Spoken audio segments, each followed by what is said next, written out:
नमस्कार विद्यार्थी मित्रांनो, आपण नैतिक मूल्यावर आधारित विविध गोष्टी या ठिकाणी सांगत आहोत. आज अशीच एक सुंदर गोष्ट घेऊन आलेलो आहोत. गोष्ट छोटीशी आहे परंतु खूप सुंदर आहे. तिचा आपल्याला तात्पर्य, त्याचा अर्थ आपल्याला समजून घेणं महत्त्वाचं आहे. तर गोष्ट आहे सर्वधर्म समभाव या नैतिक मूल्यावर आधारित.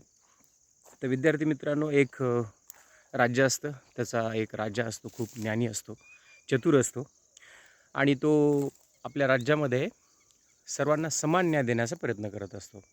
आणि त्याच्या राज्यामध्ये विशेष म्हणजे सर्व धर्माचे विविध लोक राहत असतात. हिंदू, मुस्लिम, ख्रिश्चन, बौद्ध अशी वेगवेगळी लोक त्या राज्यामध्ये नांदत असतात, राहत असतात आणि तेही शांततेने राहत असतात.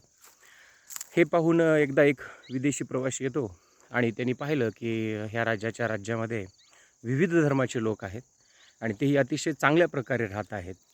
हे पाहून त्याला आश्चर्य होतं आणि ह्याच्या मागचं काय कारण आहे, इथली न्यायपद्धती कसली आहे, राजाचा विचार काय आहे, नियम काय आहेत, हे सर्व जाणून घेण्यासाठी थोडक्यात राजाकडे जातो.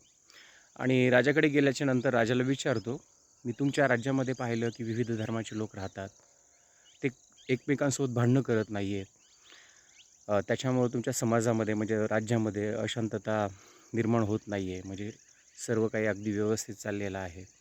हे कसं तुम्हाला शक्य आहे, हे कसं जमते? त्यावेळेस राजा जे उत्तर देतो ते फार महत्त्वाचं आहे. राजा काय करतो, कमी वेळामध्ये त्यांना उत्तर देण्याचा प्रयत्न करतो. राजा त्यांना आपल्या बगीच्यामध्ये घेऊन जातो. बगीच्यामध्ये गेल्याच्यानंतर त्या बगीच्यामध्ये विविध रंगाची फुलं असतात, जी की अतिशय सुंदर आकर्षक असतात. आणि त्या सर्व बगीच्यामधील जी काही फुलांची जी झाडं आहेत, अतिशय सुंदर प्रकारे त्यांची काळजी घेतलेली असते. आणि त्या बगीच्याला पाहिल्यानंतर प्रवासी मात्र खूप खुश होतो आणि किती सुंदर फुलं आहे असं सहज तो म्हणतो.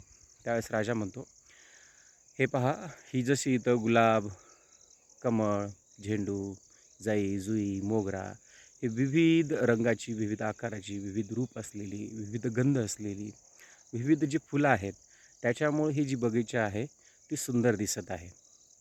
अगदी त्याचप्रमाणे माझ्या राज्यामध्ये विविध धर्माचे लोक, हिंदू, मुस्लिम, ख्रिश्चन, बौद्ध जे काय असतील सर्व धर्माचे लोक राहत असतात आणि त्या सर्वांना समान न्याय देण्याचा मी प्रयत्न करत असतो. त्या सर्वांप्रती सारखा भाव माझ्या मनामध्ये असतो. हे ऐकल्याच्या नंतर तो प्रवासी मात्र खूप खुश होतो आणि त्याला राजाचा जो विचार आहे, राजाची न्याय पद्धती आहे, तो थोडक्यामध्ये समजून जाते. तर एक बगीचा आणि अनेक फुले ह्या विचाराच्या माध्यमातून राजा त्यांना कमी वेळामध्ये सर्व धर्म समभाव हा विचार त्यांना समजावून सांगतो. गोष्ट संपली विद्यार्थी मित्रांनो. अर्थ महत्त्वाचा आहे. आपणही आपल्या व्यवहारामध्ये, आपल्या कृतीमागे सर्व धर्मांना समान लेखलं पाहिजे. माणुसकी हाच खरा धर्म आहे, हे या ठिकाणी महत्त्वाचं आहे. थँक्यू. ऐकत राहा अशा विविध नैतिक मूल्यावर आधारित गोष्टी.